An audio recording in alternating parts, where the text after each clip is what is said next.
Hello everybody, welcome to Civil Step. So in our lecture series of previous year questions, we are discussing the subject of modern Indian history और आज हम part 2 शुरू करने जा रहे हैं towards freedom and partition का, जिसमें 1939 से 1947 तक के जितने भी इवेंट्स हैं उनसे रिलेटेड जो भी क्वेश्चन आए हैं प्रीवियस ईयर्स में उन सबको हम डिस्कस करते हैं। तो पार्ट 1 हम ऑलरेडी कवर कर चुके हैं और पार्ट 2 हम शुरू करने जा रहे हैं इस वीडियो में। और इन क्वेश्चंस को आप क्विज फॉर्मेट में भी सॉल्व कर सकते हैं। इफ़ यू वांट तो you can go to www.civilstep.com और यहाँ पर आप अपनी प्रिपरेशन को इवेल्युएट कर सकते हैं थ्रू डेली क्विज। और इस लेक्चर की अगर आप क्विक रिवीजन के लिए PDF डाउनलोड करना चाहते हैं तो you can also do that by going on this website. And I hope guys that we are helping you with our daily content, daily updates. तो अगर आपको प्रिपरेशन में और हेल्प की नीड है तो डेली अपडेट के लिए you can subscribe to our Telegram channel, और अगर आपको कोई क्वेरी है तो you can mail us to hello@civilstep.com। Now let's start with this video. So पिछली वीडियो में हमने पढ़ा था क्रिप्स मिशन के बारे में, जिसमें ब्रिटिश गवर्नमेंट ने इंडिया को डोमिनियन स्टेटस प्रोवाइड करने की बात की थी और कॉन्स्टिट्यूएंट असेंबली को फॉर्म करने की बात की थी which will decide the constitution of India. लेकिन जो क्रिप्स मिशन था ये फेल हो गया था इंडिया में कॉन्स्टिट्यूशनल डेडलॉक की वजह से, क्योंकि इंडियंस ने जो कांग्रेस थी उसने भी इसको रिजेक्ट कर दिया था बिकॉज डोमिनियन स्टेटस उनको एक्सेप्टेबल नहीं था, और जो मुस्लिम लीग थी उसने भी इसको रिजेक्ट कर दिया था क्योंकि उनको लगा था कि जो उनके पार्टीशन की डिमांड है वो ब्रिटिशर्स ने पूरी नहीं की है। तो इस वजह से क्रिप्स मिशन फेल्ड और that also expose the Britain's unchanged attitude on the constitutional advances, यानी जो भी इंडियंस डिमांड कर रहे थे कॉन्स्टिट्यूशन में उनके लिए ब्रिटिशर्स का कोई भी एटीट्यूड चेंज नहीं हुआ है। ये भी शो किया क्रिप्स मिशन के फेलियर ने। और क्या बैकग्राउंड था उस टाइम पर कि जो चीज़ों के प्राइसेस हैं वो बहुत ज़्यादा राइज कर रहे थे, क्योंकि जो बेसिक फूड आइटम्स थे उनकी बहुत ज़्यादा शॉर्टेज थी, क्योंकि इस टाइम पर जो सेकेंड वर्ल्ड वॉर है वो चल रहा था। तो इसकी वजह से सारे जितनी भी पॉपुलेशन थी that were involved in world war, तो उसकी वजह से प्रोडक्शन बहुत कम था, जिसकी वजह से फूड आइटम्स की शॉर्टेज थी और प्राइसेस राइज हुए जा रहे थे, जिसकी वजह से जितनी भी पॉपुलेशन थी they were discontent with the British government. साथ में पॉपुलेशन जो भी लोग थे इंडिया के उनको ये भी डर था कि कहीं ब्रिटेन जो है वो स्कॉर्च्ड अर्थ की पॉलिसी ना फॉलो करने लग जाए असम में, बंगाल में और उड़ीसा में, जहां पर जापानीज इन्वेजन की पॉसिबिलिटी थी। तो अब हमारे पास एक कीवर्ड है यहाँ पे, that is the scorched earth policy. तो स्कॉर्च्ड अर्थ पॉलिसी वो है कि जहाँ ये एक पॉलिसी है जो मिलिट्री में यूज की जाती है। तो एनिमी जहां जहां से पास होता है उसके लिए वहां पर सारी रिसोर्सेज को खत्म कर दिया जाता है to harm the enemy army. तो ये जो पॉलिसी है इससे सारे इंडिया की पॉपुलेशन जो है वो डर रही थी, क्योंकि अगर ब्रिटिशर्स स्कॉर्च्ड अर्थ पॉलिसी को अडॉप्ट करते तो असम, बंगाल और उड़ीसा का पूरा एरिया डिस्ट्रॉय हो जाता, पीजेंट्स के लिए, फार्मर्स के लिए, सभी के लिए। तो उनकी एक ये भी, इसके खिलाफ भी उनके मन में ऐसे डिसकंटेंट प्रोड्यूस हो रहा था कि जापानीज इन्वेजन के डर से कहीं ब्रिटेन जो है वो स्कॉच अर्थ पॉलिसी ना इंट्रोड्यूस कर दे। साथ में जो ब्रिटिशर्स को साउथ ईस्ट एशिया में रिवर्सेस सफ़र करने पड़ रहे थे, यानी ब्रिटिशर्स वर लूजिंग देयर। तो इसी की न्यूज़ से लोगों में और भी ज़्यादा विलिंगनेस आ गई to give expression to discontent, कि अगर वो लोग शो कर सकते हैं अपना डिसकंटेंट तो वाई नॉट अस। तो इसमें उनमें और ज़्यादा उनका मोटिवेशन इंक्रीज हो गया। साथ में जो ब्रिटिशर्स का एटीट्यूड था इंडियन सब्जेक्ट्स के लिए साउथ ईस्ट एशिया में, that also showed the racist attitude of the rulers. तो जो इंडियन पॉपुलेशन थी उनमें और भी ज़्यादा गुस्सा आ गया टुवर्ड्स ब्रिटिशर्स कि why are they showing the racist attitudes toward the Indians. और साथ में जितनी भी लीडरशिप थी इंडिया की वो भी चाहते थे कि इस टाइप का एक मूवमेंट स्टार्ट किया जाए, सो दैट जितनी भी इंडिया की पॉपुलेशन है उसको तैयार करा जाए अगर जापान जो है वो इंडिया पर इन्वेड करता है। तो ये सारा बैकग्राउंड था उस टाइम का, जिस टाइम पर क्विट इंडिया मूवमेंट को स्टार्ट किया गया था, और ये सारी कंडीशंस थी, सिचुएशंस थी। तो इससे हम जान सकते हैं कि किसी भी मूवमेंट को स्टार्ट करने के लिए एक माहौल बनता है कंट्री में। तो क्विट इंडिया मूवमेंट को स्टार्ट करने के लिए ये माहौल था कंट्री में, ये रीजन से जिसकी वजह से people were so motivated to start a movement. फिर अगस्त 8 को 1942 में एक क्विट इंडिया रेजोल्यूशन को रेटिफाई करा गया गोवालिया टैंक बॉम्बे में। ये आपको ध्यान रखना है कि जो क्विट इंडिया रेजोल्यूशन है वो गोवालिया टैंक बॉम्बे में अगस्त 8 1942 को रेटिफाई किया गया था। और इसमें क्या क्या चीजें इंक्लूड की गई, तो इसमें डिक्लेयर किया गया कि ब्रिटिश रूल जो है उसको तुरंत एंड कर दिया जाए। यानी अभी तक जो इंडियन गवर्नमेंट है, जो कांग्रेस है, वो ये सोच रही थी कि सेल्फ रूल दे दिया जाए, वो मतलब कॉम्प्रोमाइज के मूड में थी। लेकिन इस रेजोल्यूशन के बाद ये डिक्लेयर कर दिया गया कि हमें तुरंत ही ब्रिटिश रूल का एंड चाहिए। और उन्होंने ये भी डिक्लेयर किया कि जो इंडिया है, जो फ्री इंडिया होगी, जब इंडिया इंडिपेंडेंट हो जाएगी, तो India will defend itself against all types of fascism and imperialism. यानी फासिज्म और इंपीरियलिज्म का जो कंसेप्ट थे उससे इंडिया पूरी तरीके से ऑपोजिट है। इसीलिए India was not participating in the second world war, क्योंकि ब्रिटिश जो गवर्नमेंट थी that was imperialist government and that was ruling over the India. और उन्होंने एक ये भी बताया कि जब ब्रिटिश विड्रॉ कर लेगी इंडिया से तो एक प्रोविजनल गवर्नमेंट फॉर्म की जाएगी इंडिया में। साथ में सिविल डिसोबीडियंस मूवमेंट को भी सैंक्शन कर दिया गया अगेंस्ट ब्रिटिश रूल। तो जो क्विट इंडिया मूवमेंट था वो एक सिविल डिसोबीडियंस मूवमेंट था अगेंस्ट द ब्रिटिश रूल। अब हम देखेंगे कि जो कांग्रेस थी उसने लोगों से क्या क्या करने को बोला to start the civil disobedience movement. तो जितने भी गवर्नमेंट सर्वेंट्स हैं उनसे कहा गया कि do not resign but declare your allegiance to the Congress. ये आपको ध्यान रखना है कि क्विट इंडिया मूवमेंट में गवर्नमेंट सर्वेंट से रिजाइन करने को नहीं बोला गया था। साथ में जितने भी सोल्जर्स हैं उनसे बोला गया do not leave the army but do not fire on compatriots. तो आर्मी छोड़ने को भी नहीं बोला, बट उनसे बोला कि जितने भी आपके साथी हैं, जितने भी जो रेवोल्यूशनरीज हैं, जो इंडियन फ्रीडम स्ट्रगल के लिए फाइट कर रहे हैं, do not fire on them. Student से बोला गया if confident leave studies. Peasant से बोला गया कि अगर जमींदार जो हैं जिनको वो रेंट पे करते हैं, अगर वो एंटी गवर्नमेंट हैं तो आप म्यूचुअली अग्रीड रेंट को पे कीजिए, और अगर वो प्रो गवर्नमेंट है, गवर्नमेंट का साथ देते हैं, ब्रिटिश गवर्नमेंट का, तो डू नॉट पे दी रेंट। जितने भी प्रिंसेस थे उनसे बोला गया कि जो भी मासेस हैं उनको आप सपोर्ट करो और accept the sovereignty of your people. तो यानी जितने भी लोग हैं उनके प्रिंसेस के किंगडम में accept sovereignty of those people. तो ये डिमांड रखी कांग्रेस ने लोगों के सामने to start the Quit India movement. और गांधी जी ने एक स्लोगन दिया डू और डाई का, जिसका मतलब है कि या तो we should either free India और डाई इन दी अटेम्प्ट। तो यानी सब लोगों से बोला गया करो या मरो, या तो do something to make India free और die in the attempt of making India free. तो आपको ध्यान में रखना है, बहुत ही इंपॉर्टेंट स्लोगन है डू और डाई। इसे क्वेश्चन भी आ सकते हैं, और अगर क्वेश्चन नहीं भी आते हैं तो आप आंसर राइटिंग में भी इस फ्रेज का यूज कर सकते हैं। अब हम देखेंगे कि क्विट इंडिया मूवमेंट धीरे धीरे कैसे स्प्रेड हुआ पूरी कंट्री में।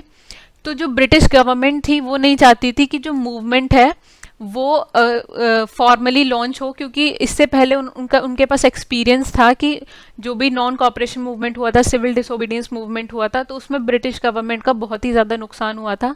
तो इस बार उन्होंने मूवमेंट को फॉर्मली लॉन्च होने का वेट नहीं किया, और अगस्त 1942 को ही जितने भी टॉप लीडर्स थे कांग्रेस के उनको अरेस्ट कर लिया गया और उनको एक अननोन डेस्टिनेशंस पे भेज दिया गया, ताकि ये वाला मूवमेंट जो है वो वीक पड़ जाए। इसलिए सारे टॉप लीडर्स को लीडरशिप रिमूव करने के लिए इस मूवमेंट से उनको अरेस्ट कर लिया गया। और जो कांग्रेस वर्किंग कमेटी थी, यानी जो भी कांग्रेस की जो कमेटी थी जो सारे रूल्स बनाती थी, जो सारा काम करती थी, उसको, और जो प्रोविंशियल कांग्रेस कमिटीज थी उन सबको अनलॉफुल एसोसिएशंस डिक्लेयर कर दिया गया under the criminal law amendment act of 1908।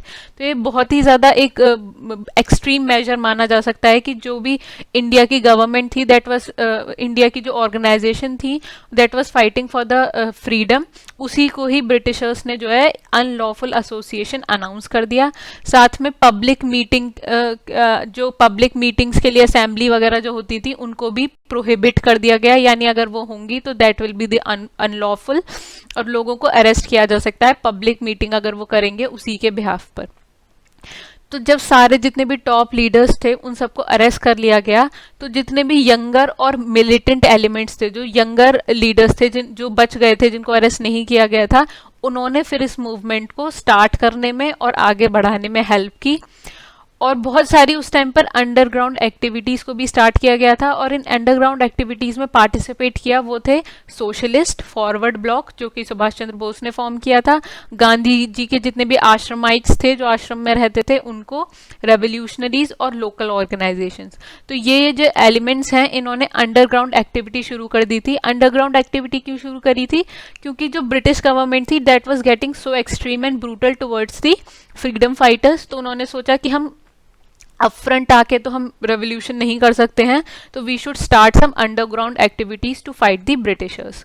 और इसी की मेन पर्सनैलिटी जो थी जिन्होंने अंडरग्राउंड एक्टिविटी को कंटिन्यू रखा था, दोज वर राम मनोहर लोहिया, जयप्रकाश नारायण, अरुणा आसफ अली, जिनकी हमारे पास यहाँ पर पिक्चर भी है, उषा मेहता जिन्होंने बॉम्बे में अंडरग्राउंड रेडियो की शुरुआत की थी, and we have picture of her here, Biju Patnaik and Sucheta Kripalani जो बाद में यूपी की फर्स्ट वुमेन चीफ मिनिस्टर भी बनी थी।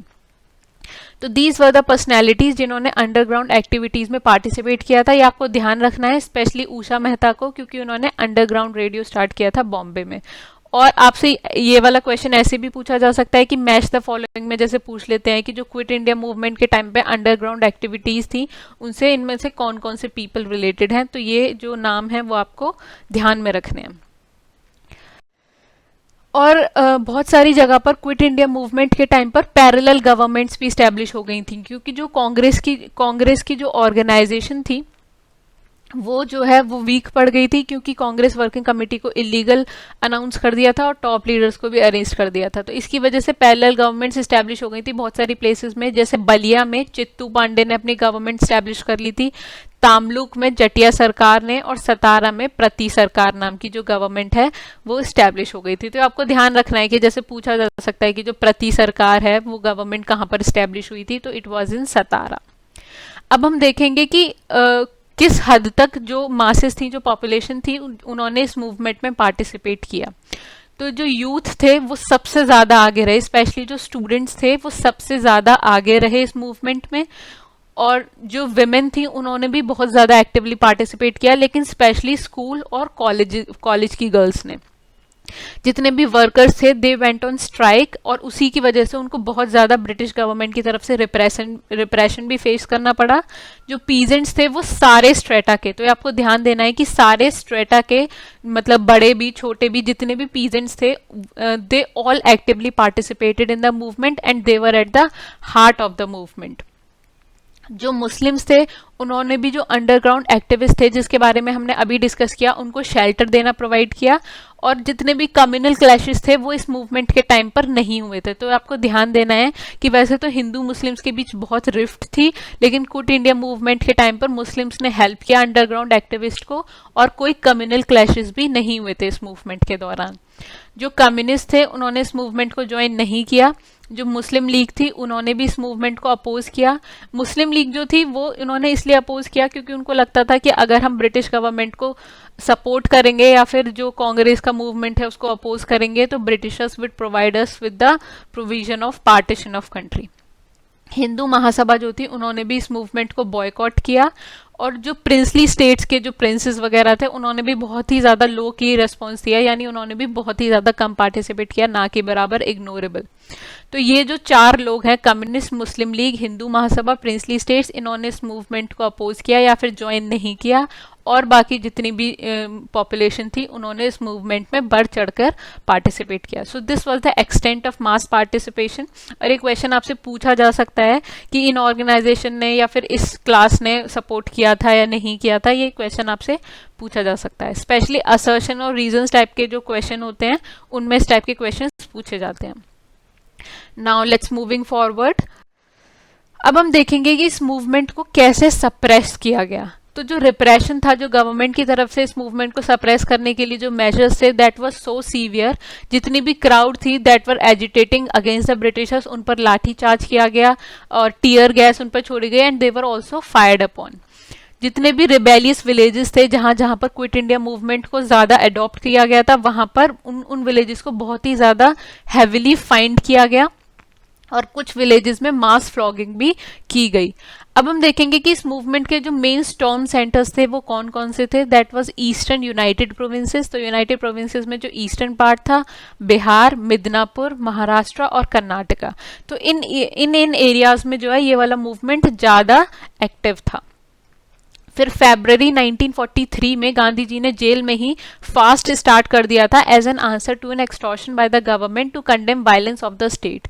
तो जो ब्रिटिश गवर्नमेंट जो है वो वायलेंस कर रही थी लोगों के ऊपर, उसी के अगेंस्ट जो है गांधी जी ने फास्ट स्टार्ट किया जेल में ही इन फरवरी 1943। तो अब मैंने आपको ये पहले भी बताया था, मैं आपको फिर से बता रही हूँ कि पूरा जितना भी इंडियन फ्रीडम मूवमेंट था उसमें गांधी जी ने 3 बार जो है फास्ट रखा था टू अगेंस्ट द ब्रिटिशर्स। तो पहला जो इंसिडेंट था that was Ahmedabad mill strike, वहाँ पर पहली बार गांधी जी ने हंगर स्ट्राइक करी थी। दूसरा जो इवेंट था वो था कि कम्युनल अवार्ड को अपोज करने के लिए गांधी जी ने हंगर स्ट्राइक रखी थी। और तीसरी बार गांधी जी ने क्विट इंडिया मूवमेंट में वायलेंस के अगेंस्ट जो है फास्ट स्टार्ट किया था। तो ये आपको ध्यान में रखना है, पूछा जा सकता है, इंपॉर्टेंट है कि गांधी जी ने 3 बार फास्ट रखा था और ये इन इवेंट्स में रखा था जो मैंने आपको अभी बताया है। तो गांधी जी के जो फास्ट की न्यूज़ थी दैट वाज वेरी ओवरवेलमिंग, उससे लोग बहुत ज़्यादा मोटिवेट हो गए और जगह जगह पर प्रोटेस्ट ऑर्गेनाइज की गई, इंडिया में भी और इंडिया के बाहर भी। और इसी के लिए 3 मेंबर्स जो थे वाइसरॉय एग्जीक्यूटिव काउंसिल के, उन्होंने रिजाइन भी कर दिया गांधी जी के फास्ट को देखते हुए। अब हम देखेंगे कि जो फास्ट जो गांधी जी ने रखा था उससे क्या क्या अचीव हुआ। कि एक तो जो जितनी भी पब्लिक थी उसका मोराल बहुत ज़्यादा इंक्रीज हो गया, यानी कि अब उनको ये विश्वास हो गया था कि हमारे जो टॉप लीडर्स हैं, जो गांधी जी उनमें से एक थे, देवर विद अस, यानी जो भी क्राउड थी उनको फील हुआ कि जो टॉप लीडर्स हैं वो भी हमारा सपोर्ट कर रहे हैं, वो जेल में हैं फिर भी दे आर सपोर्टिंग अस। तो उससे पब्लिक का बहुत ज़्यादा मोरल इंक्रीज हो गया और एंटी ब्रिटिश फीलिंग जो है वो बहुत ही ज़्यादा कंट्री में बढ़ गई, जिससे उनके अंदर और ज़्यादा गुस्सा हो गया against the Britishers, sorry towards the Britishers. और पॉलिटिकल एक्टिविटी के लिए भी एक अपॉर्चुनिटी प्रोवाइड की गई। गांधी जी ने ये मतलब एक तरीके से ये उनको सिग्नल दिया कि they can also start the political activity and they should continue whatever they are doing in the Quit India movement. फिर 1944 में गांधी जी को जो है उनकी जो हेल्थ है वो बहुत ज़्यादा डिग्रेड हो गई थी, इसी के बिहाफ पे ब्रिटिशर्स ने उनको रिलीज़ कर दिया। लेकिन गांधी जी ने जो अपना जो कांग्रेस की डिमांड थी इंडिपेंडेंस की, गांधी जी ने उसको कंटिन्यू रखा जेल से रिलीज़ होने के बाद भी। So guys this was all about quit India movement. ये बहुत ही इंपॉर्टेंट मूवमेंट था। जितनी भी जो 3 इंपॉर्टेंट मूवमेंट्स हैं जो इंडियन फ्रीडम मूवमेंट के टाइम पे हुए थे, that were non cooperation movement, civil disobedience and Quit India movement.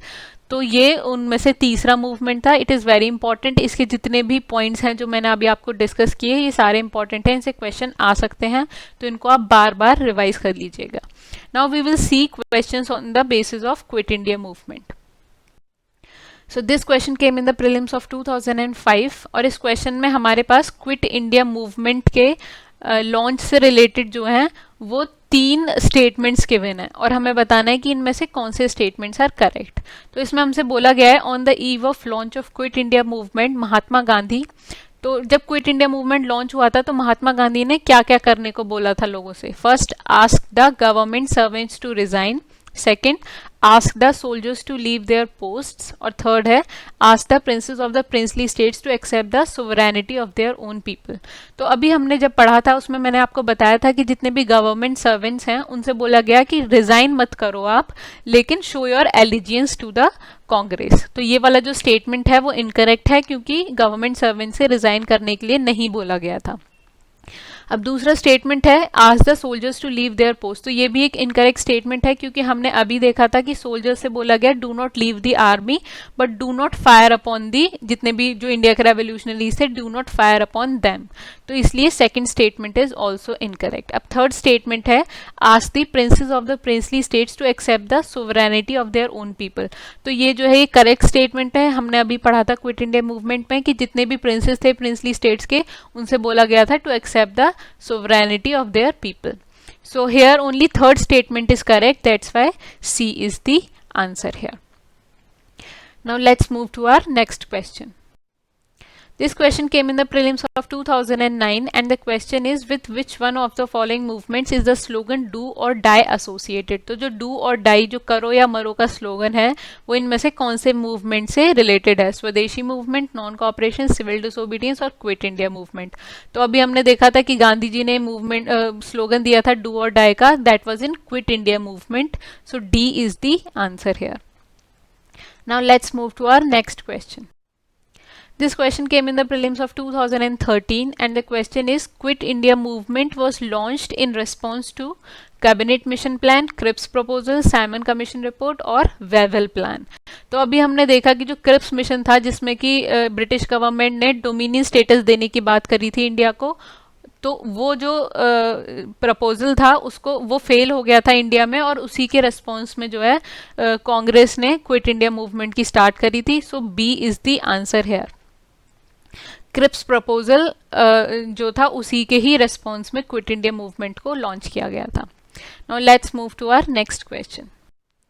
This question came in the prelims of 2011 and the question is which one of the following observation is not true about the quit India movement of 1942. तो quit India movement जो था 1942 का, उससे इनमें से कौन सी observation जो है that is not true, that is incorrect. तो फर्स्ट है it was a non violent movement, second है it was led by Mahatma Gandhi, third है it was a spontaneous movement और फोर्थ है it did not attract the labour class in general.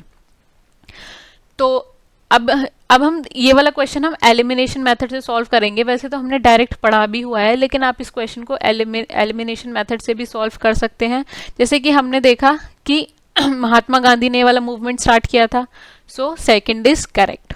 उसके बाद ये spontaneous movement था, यानी बहुत दिन से इसकी प्लानिंग नहीं चल रही थी, क्रिप्स मिशन फेल हो गया था, उसी के रिस्पॉन्स में इसको लॉन्च कर दिया गया. तो ये एक स्पॉन्टेनियस मूवमेंट था, that is right also. It did not attract the labour class in general, ये भी सही है क्योंकि हमने देखा था कि जो वर्कर्स और पीजेंट्स थे उन्होंने पार्टिसिपेट किया था. लेबर क्लास के पार्टिसिपेशन का हमने इसके बारे में कुछ भी नहीं पढ़ा है, सो ये लेबर क्लास को इस मूवमेंट ने अट्रैक्ट नहीं किया था, तो ये भी करेक्ट स्टेटमेंट है.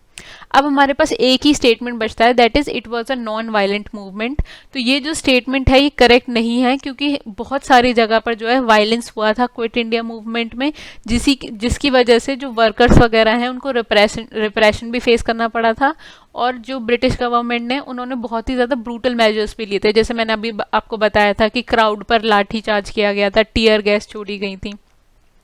तो जितने भी वायलेंस के इंसिडेंसेस थे वहीं पर ऐसा किया गया था. तो it was not a non violent movement. लेकिन अगर आप देखेंगे, आप कंफ्यूज मत होइए क्योंकि ये वाला मूवमेंट जब स्टार्ट किया गया था तब गांधी जी ने यही रिक्वेस्ट की थी कि हमें इस मूवमेंट को as a non violent movement start करेंगे. लेकिन गांधी जी के अरेस्ट के बाद जो क्राउड थी और उन्होंने जब फास्ट डिक्लेयर किया था गांधी जी ने, तब भी जो क्राउड है वो बहुत ही ज़्यादा वायलेंट हो गई थी बहुत सारी जगह पर. तो it was a non violent movement. ये नॉट ट्रू है, ये इनकरेक्ट स्टेटमेंट है. That why A is the answer here. Now let's move to our next question. This question came in the prelims of 2010 and the question is after Quit India movement, C. Rajgopalachari issued a pamphlet entitled The Way Out. Which one of the following was proposed in this pamphlet? तो हमारे पास statements हैं. First है the establishment of a war advisory council composed of representatives of British India and the Indian states. Second, reconstitution of the Central Executive Council in such a way that all its members except the Governor General and Commander in Chief should be Indian leaders. Third है fresh elections to the central and provincial legislatures to be held at the end of 1945 and a constitution making body to be convened as soon as possible. और fourth है solution for the constitutional deadlock. तो अभी तक हमने सी राजगोपालाचारी के बारे का जो फॉर्मूला था, जो उन्होंने स्टेटमेंट दिया था, उसके बारे में हमने नहीं पढ़ा है. So let's see what is the answer. Answer is option D, that is जो राजगोपालाचारी ने पैम्फलेट इशू किया था द वे आउट. तो जो कॉन्स्टिट्यूशनल डेडलॉक था उसको सॉल्व करने के लिए जो है ये वाला उन्होंने पैम्फलेट इशू किया था. तो अब हम देखेंगे और हम जानेंगे कि सी राजगोपालाचारी के स्टेटमेंट्स के और पैम्फलेट के बारे में. तो जो भी राजगोपालाचारी ने स्टेटमेंट या फिर पैम्फलेट इशू किया था that was known as Rajagopalachari formula.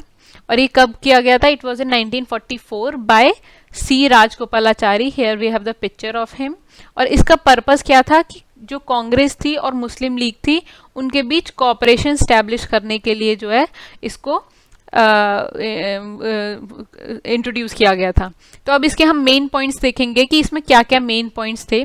पहला है कि जो मुस्लिम लीग है वो कांग्रेस की जो डिमांड है इंडिपेंडेंस की उसको एंडोर्स करेगी, उसको सपोर्ट करेगी।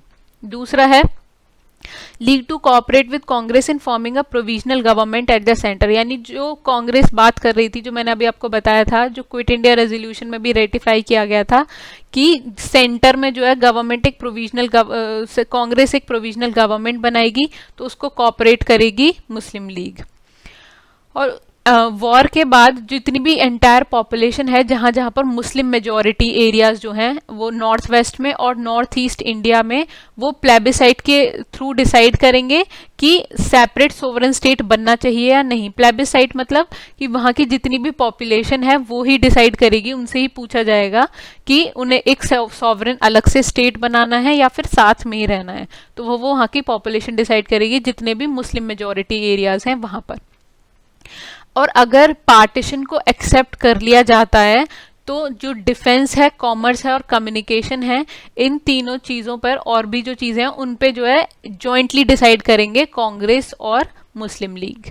तो ये जो है ये मुस्लिम लीग की मतलब मुस्लिम लीग ने ये वाली डिमांड इसलिए वो करी थी पुट अप कि जो डिफेंस, कॉमर्स और कम्युनिकेशंस हैं वो खाली कांग्रेस ही ना डिसाइड कर दे, तो उनको भी इसमें शेयर चाहिए था एग्रीमेंट में, तो इसलिए ये वाली this demand was put up.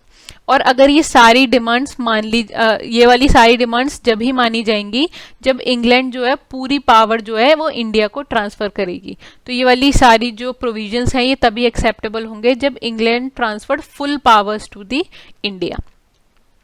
अब हम देखेंगे कि इस पर ऑब्जेक्शंस क्या क्या थे। तो इस पर एक जो मोहम्मद अली जिन्ना थे उनका फर्स्ट ऑब्जेक्शन तो यही था कि वो चाहते थे कि कांग्रेस जो है वो टू नेशन थ्योरी को एक्सेप्ट कर ले, यानी कांग्रेस जो है एक्सेप्ट कर ले कि मुस्लिम क्या जो है वो एक अलग कंट्री बनेगी और इंडिया एक अलग कंट्री बनेगी।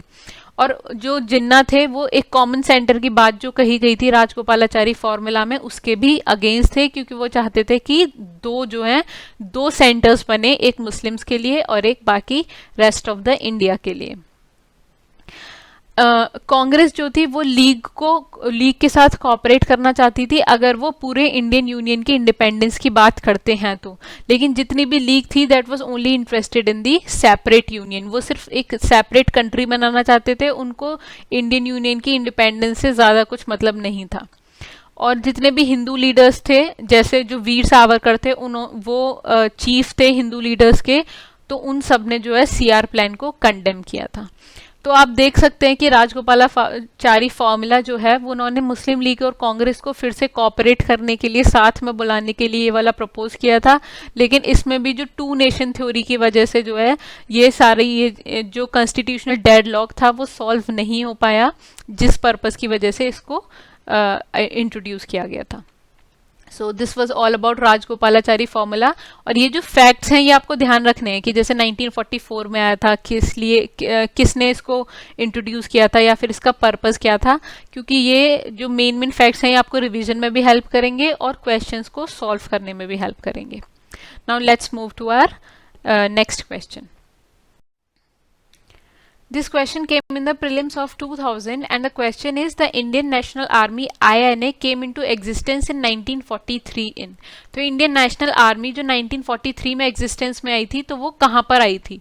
जापान में, बर्मा में, सिंगापुर में या फिर मलाया में? Now let's see what is the answer. Answer is option C, that is Singapore में जो है इंडियन नेशनल आर्मी को फॉर्म किया गया था 1943 में। Now we will see more about Indian national Army. So पहले हम देखेंगे कि इसका बैकग्राउंड क्या था। तो जो इंडियन नेशनल आर्मी को फॉर्म करने का जो इनिशियल क्रेडिट जाता है, यानी सबसे पहले जो ये इनिशिएटिव लिया था, तो that goes to the captain Mohan Singh who set up the first division of INA on 1 सितंबर 1942। तो इंडियन नेशनल आर्मी का जो पहला डिवीजन सेटअप किया था वो कैप्टन मोहन सिंह ने किया था ऑन 1 सितंबर 1942 and here we have the picture of captain Mohan Singh. लेकिन बाद में जो जापानीज ऑफिशियल्स थे उनसे डिफरेंस ऑफ ओपिनियन की वजह से कि इंडियन आर्मी का क्या रोल रहेगा जब जापानीज के साथ जो है जापानीज के साथ जो है इंडियन आर्मी आगे बढ़ेगी, तो उसमें इंडियन आर्मी का क्या रोल रहेगा, उसके मेंबर्स का क्या रोल रहेगा। तो इस डिफरेंस ऑफ ओपिनियन की वजह से जो है जो इंडियन आर्मी का जो फर्स्ट डिवीजन था, this prove to be a failure. उसके बाद 2 जुलाई 1943 में सुभाष चंद्र बोस सिंगापुर पहुंचे और वहां पे ही started war cry of Delhi चलो। तो उन्होंने बोला था कि we would organise an army और समथिंग लाइक दैट, और फिर उसके बाद we will go to Delhi for the to fight for the independence. फिर 5 जुलाई 1943 को उनको इंडियन इंडिपेंडेंस लीग का प्रेसिडेंट बना दिया गया, और अक्टूबर में, उसी साल में अक्टूबर में he became the supreme commander of the Indian national army. उसके बाद फिर उन्होंने आज़ाद हिंद गवर्नमेंट की फॉर्मेशन का अनाउंस किया। आज़ाद हिंद गवर्नमेंट में क्या था कि एक प्रोविजनल गवर्नमेंट फॉर्म की जाए, और वहां पर उन्होंने प्रोक्लेम किया, तुम मुझे खून दो मैं तुम्हें आज़ादी दूंगा। तो ये आपको ध्यान रखना है क्योंकि बहुत इंपॉर्टेंट स्लोगन है सुभाष चंद्र बोस का। उसके बाद फिर उन्होंने इंडियन नेशनल आर्मी को ऑर्गेनाइज किया 1943 में ही, और तब उन्होंने स्लोगन दिया जय हिंद का। तो ये जो चीज़ें आपको ध्यान रखनी है कि 2 जुलाई को वो सिंगापुर में आए, वहाँ पे उन्होंने दिल्ली चलो का वॉर क्राई स्टार्ट किया। फिर 1943 में उनको इंडियन इंडिपेंडेंस लीग का प्रेसिडेंट बना दिया गया। देन अक्टूबर में उनको सुप्रीम कमांडर बना दिया गया इंडियन नेशनल आर्मी का। देन उन्होंने आज़ाद हिंद गवर्नमेंट के फॉर्मेशन का अनाउंस किया। फिर उन्होंने स्लोगन दिया तुम मुझे खून दो मैं तुम्हें आज़ादी दूंगा, और उसके बाद उन्होंने इंडियन नेशनल आर्मी को ऑर्गेनाइज किया उसी साल में, और वहाँ पर उन्होंने स्लोगन दिया था जय हिंद का। तो ये हमसे क्वेश्चन में भी पूछा गया था कि 1943 में इंडियन नेशनल आर्मी को कहाँ पे ऑर्गेनाइज किया गया था। तो ये अब हमने ये देख लिया है कि it was organised in Singapore. और इंडियन नेशनल आर्मी में रास बिहारी बोस जो थे उनका भी बहुत इंपॉर्टेंट कंट्रीब्यूशन था, तो उसको भी वी शुड एक्नॉलेज। लेकिन जो यहाँ पर रास बिहारी बोस हैं वो do not confuse him with रास बिहारी घोष, क्योंकि वो डिफरेंट थे, और रास बिहारी बोस जो थे वो रेवोल्यूशनरी थे। और जब इंडिया में रेवोल्यूशनरी एक्टिविटीज फेल होने लग गई थी तो ही फ्लैड टू जापान इन 1915। तो 1915 में वो जापान चले गए थे, और वहाँ पर उन्होंने बहुत ही सारे एफर्ट्स किए कि जो जापानीज हैं वो इंडियन इंडिपेंडेंस मूवमेंट की तरफ अट्रैक्ट हो जाएं, वहाँ पर इंटरेस्ट लें। और वहाँ पर वो पैन एशियन सर्कल्स में भी एक्टिवेट हो गए थे। इंडियन क्लब ऑफ टोक्यो उन्होंने वहाँ पर फाउंड किया गया था। और जितनी भी वेस्टर्न इम्पीरियलिज्म की ईविल्स हैं, यानी वेस्टर्न इम्पीरियलिस्ट की जो पॉलिसीज़ हैं, जितनी भी उनमें बुराइयां हैं, उन सबको दुनिया के सामने उजागर करने के लिए या फिर जापानीज के सामने शो करने के लिए ही gave lot of lectures there. And here we have the picture of Ras Bihari Bose. तो अगर इंडियन नेशनल आर्मी से रिलेटेड क्वेश्चन आता है कि इनमें से कौन कौन सी मेजर पर्सनैलिटीज थी जो इससे रिलेटेड थी, तो इट वाज मोहन सिंह जिन्होंने फर्स्ट ये आइडिया दिया था, उन्होंने first Indian national army form की थी, रास बिहारी बोस एंड सुभाष चंद्र बोस। तो ये जो है वो 3 मेजर पर्सनैलिटीज थी जिनका कंट्रीब्यूशन था इंडियन नेशनल आर्मी में। Now let's move to our next event. अब हम देखेंगे कि एक वेवल प्लान आया था जो कि 1945 में आया था, और ये कौन लाया था? लॉर्ड वेवल, जो नए नए वॉइस रॉय बने थे उस टाइम पर। तो अब हम देखेंगे कि इसके रीजंस क्या क्या थे। तो अब ये था कि जो इंग्लैंड थी वहां पर इलेक्शन ड्यू था मिड 1945 में। तो कंजर्वेटिव्स ने सोचा कि जो भी कॉन्स्टिट्यूशनल डेडलॉक है इंडिया में वो सॉल्व ही नहीं हो रहा है, तो we should try one more time to solve that. तो इसलिए उन्होंने सोचा कि जो कंजर्वेटिव्स है उनकी एज अ अचीवमेंट की तरह काउंट होगा अगर if they are able to solve constitutional deadlock in India. तो ये उनका एक और अटेम्प्ट था टू सॉल्व दैट प्रॉब्लम। उसके बाद जितनी भी ब्रिटेन की एलाइज थी, यूएसए, यूएसएसआर वगैरह, उन्होंने प्रेशर बनाया to seek further Indian cooperation in the war, यानी सेकेंड वर्ल्ड वॉर में पार्टिसिपेट करने के लिए इंडिया का कॉपरेशन के लिए उन्होंने बोला कि एक बार और let's try, because we want Indian cooperation in the war. और जो ब्रिटिश गवर्नमेंट थी वो ये भी चाहती थी कि इंडिया की जो पूरी एनर्जी है वो रेवोल्यूशनरी एक्टिविटीज़ की तरफ ना जाए, ब्रिटिशर्स के अगेंस्ट मूवमेंट करने में ना जाए। इसीलिए उन्होंने ये वाला प्लान स्टैब्लिश किया कि जो इंडिया की जितनी भी एनर्जी है वो इस पे फोकस हो जाए, तो जो जितने भी मूवमेंट्स और एक्टिविटीज़ वगैरह हो रही थी दे कैन स्टॉप। उसके बाद जो जापानीज इन्वेजन की थ्रेट थी इंडिया में, यानी जापान जो है वो इंडिया को इन्वेड कर सकता है, ये वाली जो थ्रेट थी, तो इससे भी जो ब्रिटिशर्स थे वो बहुत ज़्यादा अवेयर हो गए कि we need something so that India can support us in that if Japanese invade the India. तो अगर जापानीज इन्वेड करते हैं इंडिया को तो उस चीज़ में ब्रिटिश को इंडियंस की हेल्प चाहिए थी, इसी को नेगोशिएट करने के लिए उन्होंने वेवल प्लान को इंट्रोड्यूस किया था। अब हम देखेंगे कि वेवल प्लान में क्या क्या फीचर्स थे। तो पहला ये था कि एग्जीक्यूटिव काउंसिल में जितने भी मेंबर्स होंगे वो सब इंडियंस होंगे with the exception of governor general और कमांडर इन चीफ। तो कमांडर इन चीफ और गवर्नर जनरल को छोड़ के सारे एग्जीक्यूटिव काउंसिल के मेंबर्स इंडियन होंगे। और जो भी ये जो रिकंस्ट्रक्टेड काउंसिल होगी, it will function as an interim government within the framework of 1935 act. तो 1935 एक्ट के अंडर जो है ये जो रिकंस्ट्रक्टेड काउंसिल है, it will function as an interim government. और जो हिंदूज और मुस्लिम्स की जो अलग जो कास्ट हैं, they would have equal representation, यानी इनके इक्वल मेंबर्स होंगे एग्जीक्यूटिव काउंसिल में। और जो गवर्नर जनरल होगा उसके पास उसकी वीटो पावर लेकिन रहेगी, and that veto power will be exercised on the advice of ministers, यानी जितने भी मिनिस्टर्स होंगे उनके एडवाइस पे जो है गवर्नर जनरल की वीटो वर्क करेगी, लेकिन governor general will have veto. तो ये आपसे क्वेश्चन में पूछा जा सकता है कि गवर्नर जनरल के पास वीटो थी या नहीं थी, तो it was there in the Wavell plan. और possibilities were to be kept open for negotiations on a new constitution once the war was finally won। तो और ब्रिटिशर्स ने ये भी कहा कि अगर जब हम वॉर जीत जाएंगे तो उसके बाद we can also negotiate on the new constitution. तो ये जो है ये फीचर्स थे वेवल प्लान के। अब हम देखेंगे कि वेवल प्लान के लिए डिफरेंट जो पार्टीज थी इंडिया की, उनका क्या स्टेंस था, उनका क्या रिएक्शन था। तो जो मुस्लिम लीग है, मुस्लिम लीग ने जो है एक टाइप की वीटो क्लेम की in the council with decision suppose to Muslim leading a 2/3 majority for approval. तो ये था कि जो भी काउंसिल होगी उसमें हिंदू और मुस्लिम्स बराबर होंगे, लेकिन मुस्लिम लीग ने एक और वीटो का क्लेम किया कि जो है एक ऐसी वीटो मिलनी चाहिए कि अगर मुस्लिम्स के अगेंस्ट कोई डिसीजन लिया जा रहा है तो उसमें काउंसिल में 2/3 मेजॉरिटी से वो अप्रूव होगा, तभी सिर्फ वो डिसीजन लिया जा सकता है। और कांग्रेस ने ये भी ऑब्जेक्ट किया कि इस प्लान में जो है कांग्रेस को सिर्फ एक प्योरली हिंदू कास्ट पार्टी बना के इंट्रोड्यूस किया जा रहा है, and insisted on its right to include members of all communities among its nominees. तो इसमें क्या किया जाता है, मुस्लिम लीग के हाफ मेंबर्स होंगे जो कि मुस्लिम्स होंगे, और हिंदूज के जो होंगे वो हाफ मेंबर्स होंगे जो कि कांग्रेस की तरफ से होंगे। तो कांग्रेस ने ये बताया कि जो कांग्रेस है वो एक प्योरली हिंदू कास्ट पार्टी नहीं है, और ये जो स्टेटमेंट वेवल प्लान में मेक किया गया था इसके अगेंस्ट कांग्रेस ने ऑब्जेक्ट किया, और उन्होंने ये भी इंसिस्ट किया कि हमें जो है सारी कम्युनिटीज़ के मेंबर्स को इंक्लूड करने का राइट मिलना चाहिए। तो ये जो दो स्टांस लिए थे मुस्लिम लीग और कांग्रेस ने, जो कि मोस्ट इम्पॉर्टेंट उस टाइम पर ऑर्गेनाइजेशंस थी इंडिया में। उसके बाद अब हम पढ़ेंगे शिमला कॉन्फ्रेंस के बारे में। तो शिमला कॉन्फ्रेंस हुई थी 1945 में, और ये एक मीटिंग थी वाइस रॉय और जितने भी पॉलिटिकल लीडर्स थे इंडिया में उन दोनों के बीच। और ये क्यों ऑर्गेनाइज की गई थी कि वेवल प्लान जो था जिसके बारे में हमने जस्ट अभी डिस्कस किया है, तो वेवल प्लान को डिस्कशन करने के लिए जो है वाइस रॉय और जितने भी मेजर पॉलिटिकल लीडर्स थे उनको बुलाया गया था शिमला में, और वहाँ पर ही ये कॉन्फ्रेंस हुई थी 1945 में।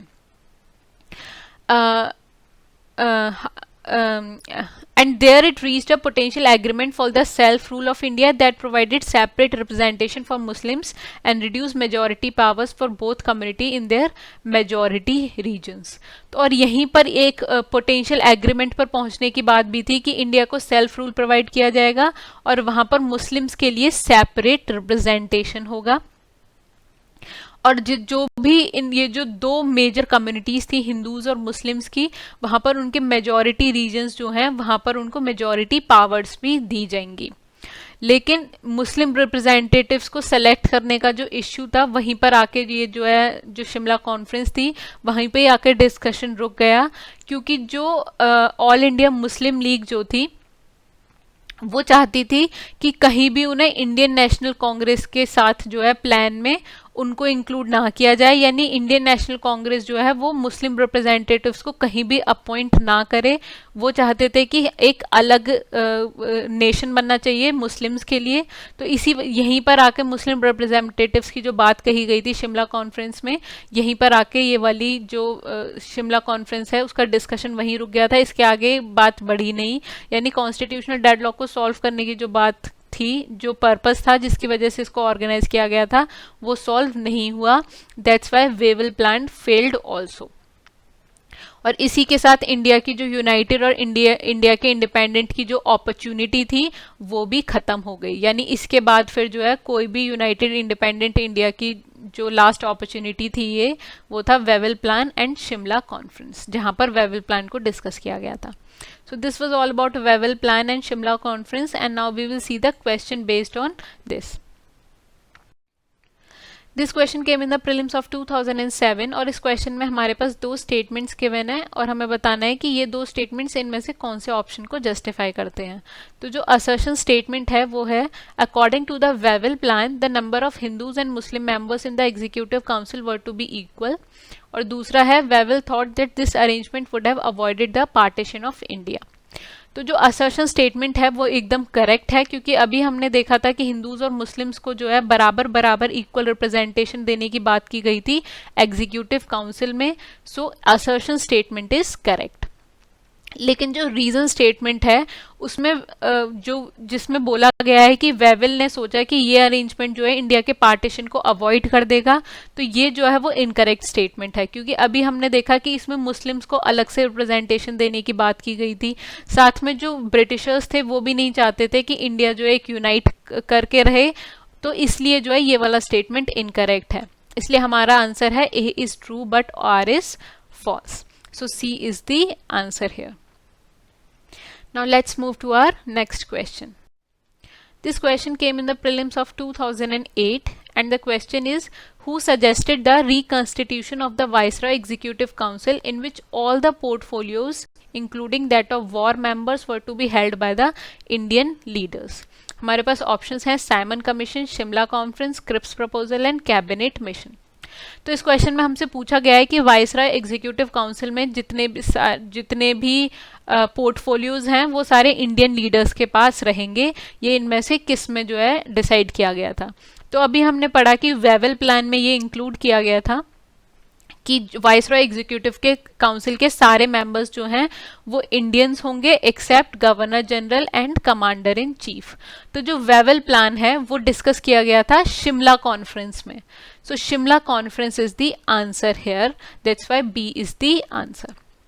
ये क्वेश्चन में आप कंफ्यूज हो सकते थे, क्योंकि ये जो सजेशन है ये वेवल प्लान में इंट्रोड्यूस हुई थी, लेकिन यहाँ पे आपको थोड़ा यूज़ करना है, अपना ट्रिक यूज़ करनी है कि वेवल प्लान का अगर ऑप्शन नहीं है तो वेवल प्लान जो है वो शिमला कॉन्फ्रेंस में डिस्कस किया गया था, यानी वेवल प्लान के जितने भी प्रोविजंस हैं वो शिमला कॉन्फ्रेंस में डिस्कस किए गए थे। That's why Shimla conference is the answer here. So guys this was all about this video. इस वीडियो में हमने क्विट इंडिया मूवमेंट से लेके वेवल प्लान और शिमला कॉन्फ्रेंस तक के सारे इवेंट्स को डिस्कस किया है, और इसके आगे के जो भी इवेंट्स हैं वो हम पार्ट 3 में डिस्कस करेंगे टुवर्ड्स फ्रीडम एंड पार्टीशन के।